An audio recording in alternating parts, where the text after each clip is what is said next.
So yun, ito yung proof ko sa inyo na itong area na to dito sa Davao City, itong downtown area is ano talaga to dito, reclaimed area lang, no, tambak, earthfill or embankment lang siya. Gawa nung every high tide ho pala dito talaga ay pumapasok. Napapansin ko to dito every time na ako'y napupunta sa lugar. Meron akong napapansin na basa, no. Akala ko basa itong paligid nitong skating rink nila or bicycle ring. So inisip ko na baka sadya to na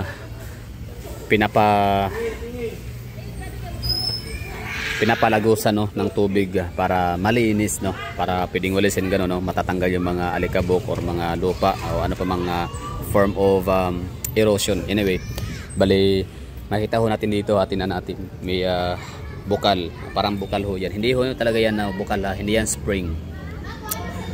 Hindi yan natural spring, kundi yun ay galing sa dagat, no. Pressure ho yan ng high tide from dagat.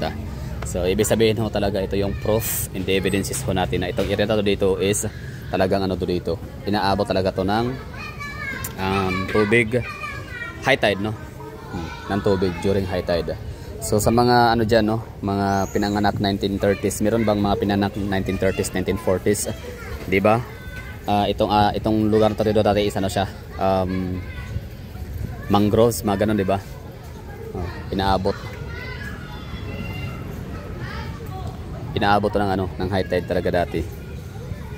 Kaya nga ang history according sa mga ano mga hearsay, mga naririnig ko lang about sa history nitong mga Villa Abreli family, how come na sila ay mga Chinese pero na sila yung nagmamay-ari ng halos malaking portion nitong downtown area of Davao. So yun nga, parang purasahan daw to na binenta ni Governor Oyangurin sa mga Villa Abreli dati. So yung time na pauwi na daw kasi ng ano ng Espanya itong si Governor Oyangurin, wala silang choice. I mean wala silang pera, so need din na lang pera, kapirahan. So ang gagawin nila is kailangan mangingigil.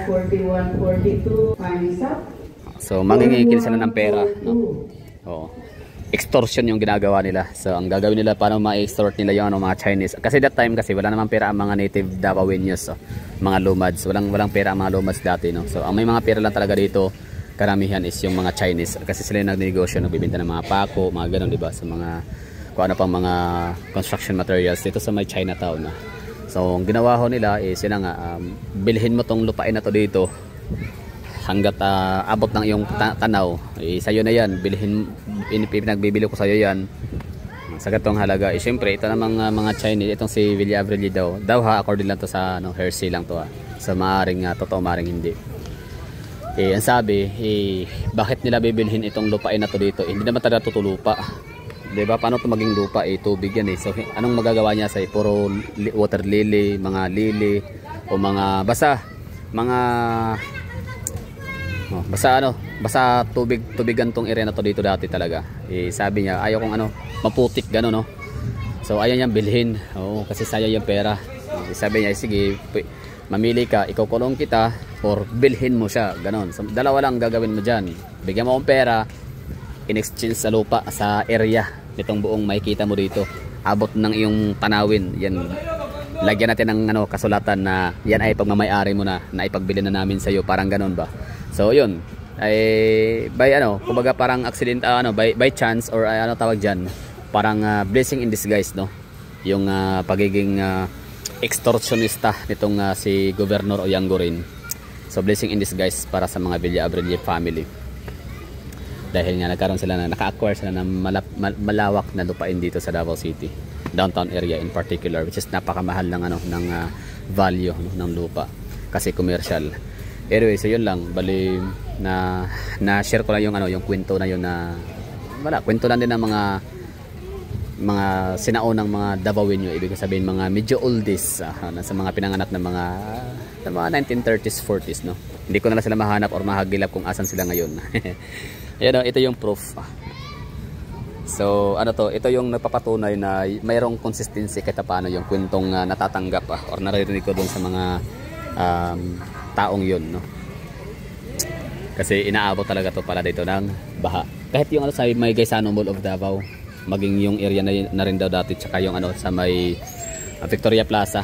Naalala ko dati meron akong nasakyang Route 4, no? Yung taga Route 4 na yon, talagang siya yung nagkwento sa akin na dati daw sila nakatira. Doon daw sila pinanganak sa area na yan ng Victoria Plaza Mall. Dating pa daw yan, may mga lili, gano'n, no? Lili, mga kangkungan. So yun daw yung lugar, hitsura ng lugar. So doon sila nakatira dati. Tapos nung pinaalis sila, kasi may nag-claim na na merong nagmamay-ari, tapos yun ginawa ng Victoria Plaza Mall. Yun lang. So reclaimed yung area, no? Yung halos malaking portion ng Poblacion District is reclaimed area. Tambak lang ng lupa, parang ganun. Ayun, hindi yan hindi yan natural spring. Galing yan sa creek. Pero tingnan niyo naman, di ba? Ang linis. Ibig ko sabihin na malinis, malinaw ba?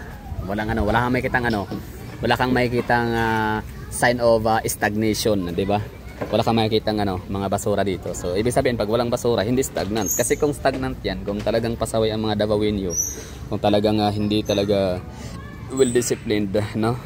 Kung wala talagang sistema sinusunod ang mga Davaoenyo, edi sana hindi makakapasok yung tubig galing sa dagat sa pamamagitan nitong natin drainage. Kasi barado, di ba? Barado ng mga plastic waste materials. Same din vice versa kapag ito naman galing naman malakas yung buhos ng ulan papuntang dagat. So hindi rin sila basa-basang pasok diyan sa drainage papuntang dagat. Kasi nga barado yung drainage ng mga plastic waste materials or mga solid waste materials. So pero dahil hindi nga ganun yung setup dito sa Davao City, kahit paano meron talagang sinusunod na sistema. Meron talagang basura mo, linis mo, harap mo, linis mo. Talagang merong schedule of garbage collection, diba? Meron talagang proper area talaga, no? Meron talagang designated area kung saan pwede magtapon ng basura at oras, no, para ito kukunin ng ating garbage truck, no, ng ating taga-Senro. So yun dahil sa sistema na yun, talagang nami-maintain ho talaga yung ating kalinisan sa Davao, no? Kalinisan yung kahit paano wala talaga tayong mangyaring baha na malawakan. I mean, meron tayong mga malawakang baha rito sa Davao City, lalo na kapag talagay magbubuhos ng napakaraming tubig, no? Ang kalangitan dito sa Davao City, tapos sasabayan pa ng high tide. Pero the moment na maglo-low tide na yung natin, karagatan, so yun, sasabay na yun, huhupan na rin yung dito, yung ating tubig baha. So ang bilis mag-subsides ng ating tubig baha dahil nga sa hindi barado yung creek natin, hindi barado yung ating kanal. Unlike sa ibang mga metro cities dito sa Pilipinas, sabihin na natin Metro Manila, kapag bumabahay talaga halos half day, halos buong araw, no, hindi mag-subside kasi nga barado. Tapos kapag bumabaha naman, lumulutang, no, sumasabay yung mga basura, mga tae, basura, mga pampers at kung ano-ano pang mga kabastusan, no? Bunga ng kabastusan, kawalang hiyaan, kawalang disiplina, kabalahuraan, kadugyutan, no, ng mga nakatira sa area nila, sa area na yon na binabaha, na may kasamang mga basura. Kumbaga parang binabalik lang din talaga ni Mother Nature ang kanilang mga kagagawan lang din nila, di ba? So karma comes back around, parang ganun lang. Ayun, meron kaming bukal dito.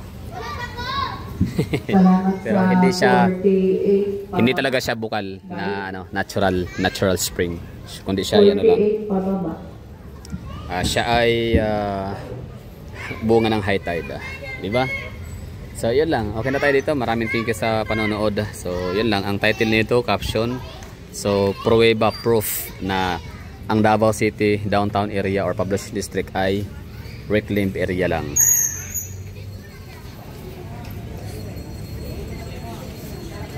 Pero nagawa ng paraan, no, na i-maintain yung kalinisan.